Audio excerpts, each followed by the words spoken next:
తెలంగాణ రాష్ట్రం ఏర్పడిన తర్వాత గత 10 సంవత్సరాలకు కాంగ్రెస్ ప్రభుత్వం కూడా జూన్ 2వ తారీఖున దశాబ్ది ఉత్సవాలను నిర్వహించబోతుంది. అయితే గత 10 సంవత్సరాలుగా తెలంగాణ రాష్ట్రంలో ఉద్యమకారులకు కళాకారులకు ఎటువంటి లబ్ధి చేకూరిందనే విషయంపైన మాట్లాడడానికి మన దగ్గర మహబూబ్నగర్ నుంచి ఉద్యమకారుడు కృష్ణ ముదిరాజు ఉన్నారు. మాట్లాడదాం. చెప్పండి, గత 10 సంవత్సరాలుగా ఉద్యమ పార్టీ అని చెప్పుకొని బీఆర్ఎస్ ప్రభుత్వంలో ఉద్యమకారులకు ఎటువంటి లబ్ధి చేకూరింది అనుకుంటున్నారు? నమస్తే, నా పేరు కృష్ణ ముదిరాజ్, తెలంగాణ ఉద్యమకారుని, మహబూబ్నగర్. తెలంగాణ ఉద్యమం ఏదైతే ఆకాంక్ష కొరకు, అంటే నీళ్లు, నిధులు, నియామకాలు, మన స్వయం పాలన, స్వయం ప్రతిపత్తి కొరకు ఏదైతే ఉద్యమం నడిచిందో ఆ విధంగా 14 సంవత్సరాలు ఒక ఆకాంక్ష కొరకు ఉద్యమం నడుస్తున్నప్పుడు వేలాది మంది విద్యార్థులు కావచ్చు, తర్వాత మామూలు జనాలు, ఉద్యమకారులు, కళాకారులు, ఇట్లా మేధావులు చాలామంది ఉద్యమంలో పాల్గొని ఒక 14 సంవత్సరాలు ఉద్యమాన్ని ఉధృతంగా నడిపినటువంటి ఒక తెలంగాణ సమాజంలో ఎప్పుడైతే 2014లో ఒక 14 సంవత్సరాల సుదీర్ఘ పోరాటం తర్వాత ఈ ఉద్యమం ఒక ఆకాంక్ష కొరకు, ఒక నిజాయితీ కొరకు జరుగుతున్నటువంటి ఉద్యమం అని చెప్పేసి అప్పుడు ఉన్నటువంటి పాలకులు, కేంద్ర ప్రభుత్వం ఏదైతే గ్రహించి తెలంగాణ రాష్ట్రం ఏర్పాటు చేసిందో 2014లో, 2014 వరకు కూడా ఒక ఉద్యమ ఆకాంక్షతోనే ఉన్నటువంటి ప్రజలందరూ కూడా చాలా సంతోషించిండ్రు ఆ రోజు.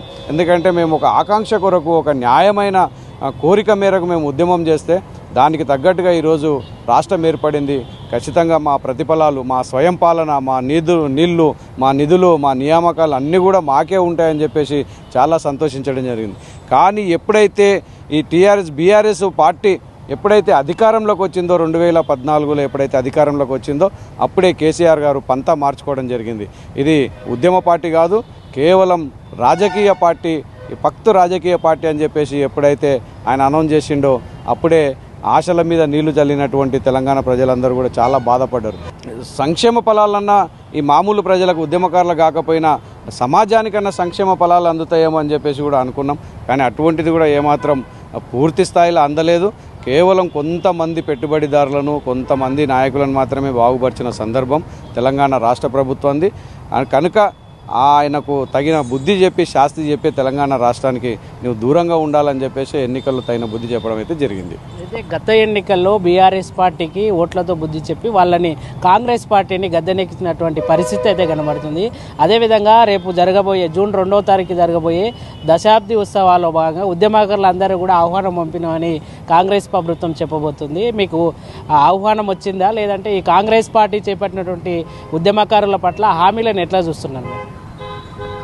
కేసీఆర్ గారు చేసినటువంటి విషయాలను అన్నిటిపైన విసుగు చెంది ఏదైతే తెలంగాణ రాష్ట్ర ప్రజలందరూ కూడా మేల్కొని, కవులు, కళాకారులు, మేధావులు, విద్యార్థులు, కార్మికులు, ఉద్యమకారులు అందరూ కూడా మేల్కొని ఒక నియంత పాలన సాగిస్తున్నటువంటి కేసీఆర్ గారిని సాగనంపి ఏదైతే కాంగ్రెస్ పార్టీని ఆహ్వానించడం అంటే అవకాశం ఇచ్చినామో వాళ్ళు కూడా మొదట్లో ఒక మాట చెప్పిండ్రు. ఆయన మేనిఫెస్టోలో కూడా పెట్టినారు. ఇప్పుడు గౌరవ ముఖ్యమంత్రి రేవంత్ రెడ్డి గారు మేనిఫెస్టోలో కూడా పెట్టినారు, ఉద్యమకారులను మేము ఆదరిస్తాము, మేము సంక్షేమ ఫలాలు ప్రతి ఒక్కరికి అందజేస్తాము, ఉద్యమకారులకు సంబంధించి, కవులకు, కళాకారులకు సంబంధించి, ఉద్యమ కళాకారులకు సంబంధించి మేము 250 గజాల జాగా ఇస్తామని చెప్పేసి ఏదైతే ఆయన మేనిఫెస్టోలో చెప్పిండ్రో ఆ విషయాలను నమ్మడం అనేది తెలంగాణ ప్రజలకు ఒక అలవాటు అయిపోయింది. అంటే ఎవరో ఒకరు చేస్తారు కదా, వాళ్ళు చెప్పిన మాట నిలబెట్టుకుంటారు కదా అని చెప్పేసి ఒక అలవాటు అయింది. కనుక ఖచ్చితంగా మేము కూడా నమ్మినాం, ఇప్పుడు కూడా నమ్ముతా ఉన్నాం. ఎందుకంటే ఆయన ఎన్నిక అయిన తర్వాత పాలనకు సమయం లేకుండా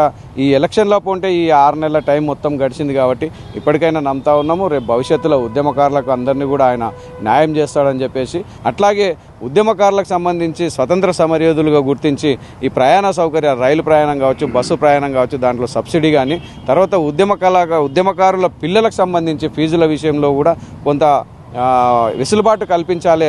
ఒక అవకాశం ఉన్న కాడ ఉచితంగా విద్య నేర్పియాలి, విద్య చెప్పడానికి కూడా ఒక అవకాశం కల్పించాలని చెప్పేసి మేము సీఎం రేవంత్ రెడ్డి గారికి విజ్ఞప్తి చేస్తూ ఉన్నాం. అట్లే రేపు 2వ తారీఖున ఏదైతే ఉద్యమకారులను అందరినీ కూడా మేము హైదరాబాద్ పిలిపించి సన్మాన కార్యక్రమం ఏర్పాటు చేస్తామని చెప్పి వాళ్ళు చెప్తా ఉన్నారో నిజంగా సంతోషించదగ్గ విషయం.